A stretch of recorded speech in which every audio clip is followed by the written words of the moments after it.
নমস্কার। কাহিনী এফএমের সকল শ্রোতাদের আবারও আমন্ত্রণ জানাই। আজকের গল্পের নাম অপেক্ষার শেষ প্রহর। তো চলুন আজকের গল্পটা শুরু করি। শীতের এক সকালে রেল স্টেশনে দেখা হয় স্নেহা আর অর্কর।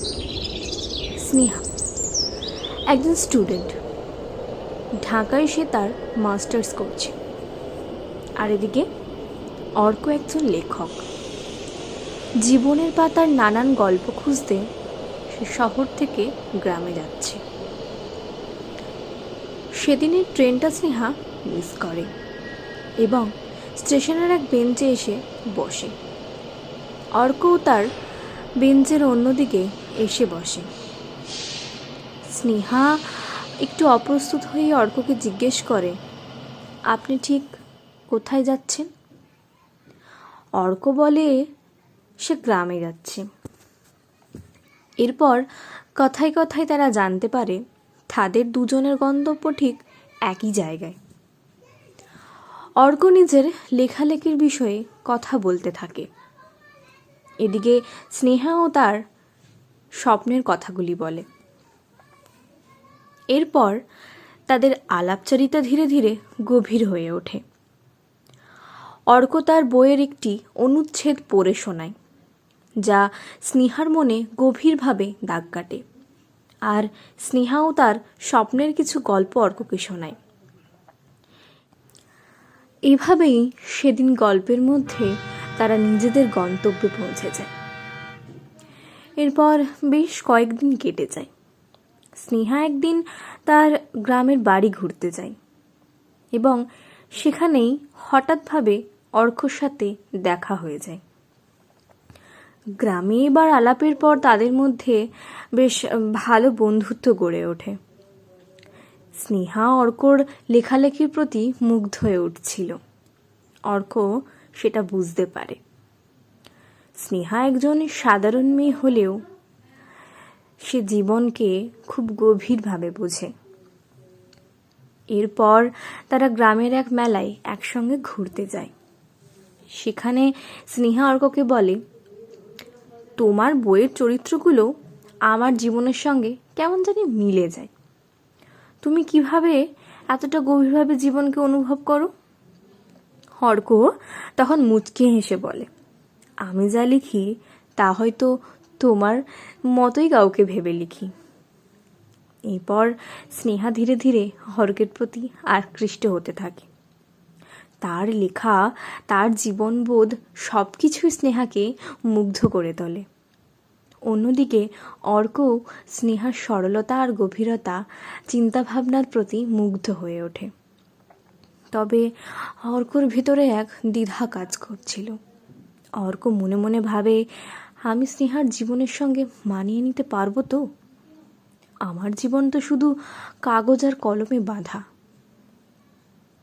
একদিন স্নেহা সাহস করে অর্ককে জিজ্ঞেস করে বসে, আচ্ছা, তোমার জীবনে কি এমন কেউ আছে যাকে তুমি ভালোবেসেছ? অর্ক হেসে বলে, আমার ভালোবাসা শুধু আমার লেখার জন্যই। স্নেহা এই উত্তর একটু খারাপ লাগলেও অর্ককে কিছু বলে না সে আর। এভাবেই বেশ কয়েকদিন তাদের পেরিয়ে যায়। আর এদিকে অর্করও গ্রাম থেকে শহরে ফেরার দিন এগিয়ে আসে। স্নেহা সে কথাটি জানতে পারলে খারাপ লাগলেও চুপচাপ অর্কর সাথে দেখা করতে যায়।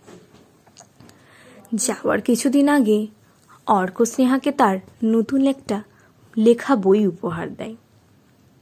বইয়ের ভেতর একটি চিঠিও ছিল, যেখানে লেখা ছিল, স্নেহা তুমি আমার জীবনের অনুপ্রেরণা, কিন্তু আমি জানি তোমার জীবনের স্বপ্ন আমার মতন একজনের সঙ্গে বাঁধা পড়ার জন্য নয়। তুমি জীবনের অনেক বড় স্বপ্ন দেখো, যা আমার পূরণ করার সাধ্য নয়। স্নেহা সেই চিঠিটা পড়ে কেঁদে ফেলে।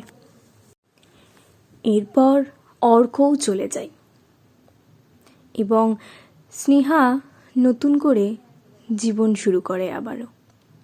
কিন্তু এরপরেও তার মধ্যে কেমন জানি এক অদ্ভুত শূন্যতা রয়ে গেছে। বেশ কয়েকটা বছর এভাবেই গড়িয়ে যায়। স্নেহা এবার তার কেরিয়ারে প্রতিষ্ঠিত হয়ে ওঠে, কিন্তু তার জীবনের একটি অংশ ফাঁকাই যেন থাকে। অর্কর বইগুলো সে নিয়মিত পড়ে। প্রতিটি বইয়ে যেন অর্ক তার কথা লিখে রেখেছে। অন্যদিকে অর্ক তার লেখায় স্নেহাকে ভুলতে পারে না। প্রতিটি গল্পে তার চরিত্রের ছায়া যেন সে রেখে। স্নেহা একদিন জানতে পারে অর্ক তার নতুন বইয়ের জন্য পুরস্কার পেতে চলেছে। সে খবর পেতেই বইয়ের দোকানে গিয়ে সেই বই সে কিনে ফেলে। বইয়ের পাতায় উৎসর্গ করে লেখা ছিল, স্নেহার জন্য, যার সঙ্গে আমার ভালোবাসা হয়তো কখনো পূর্ণতা পায়নি।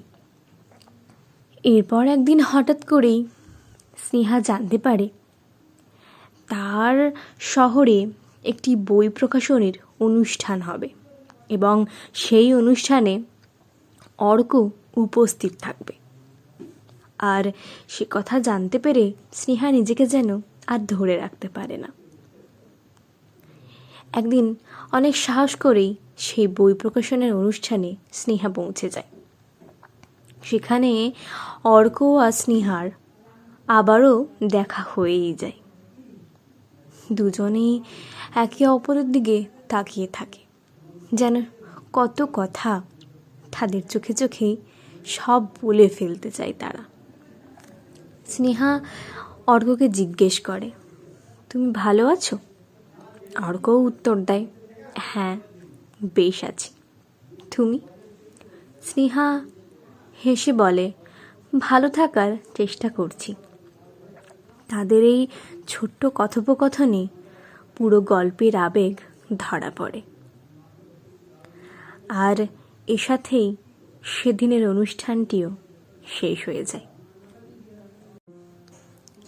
আর এভাবেই গল্পটির এখানে সমাপ্তি ঘটে। স্নেহা আর অর্কর গল্প কখনো পূর্ণতা পায় না, কিন্তু তাদের ভালোবাসা থেকে যায় তাদের জীবনের প্রতিটা পাতায়। গল্পটি শেষ হয় স্নেহার একাকী পথ চলার সাথে, যেখানে সে মনে মনে বলে সব ভালোবাসা পূর্ণতা পায় না, কিন্তু তার জীবনের অংশ হয়ে থেকে যায় চিরটাকালই। আজকের গল্পটি ভালো লাগলে অবশ্যই লাইক করবেন, আর আপনাদের গল্পের কোন পার্টটা বেশি ভালো লেগেছে সেটা কমেন্ট করে জানাবেন, এবং পরবর্তী গল্প শোনার জন্য আমাদের চ্যানেলটিকে সাবস্ক্রাইব করে রাখবেন। আজ চলি, দেখা হবে পরের কোনো গল্প।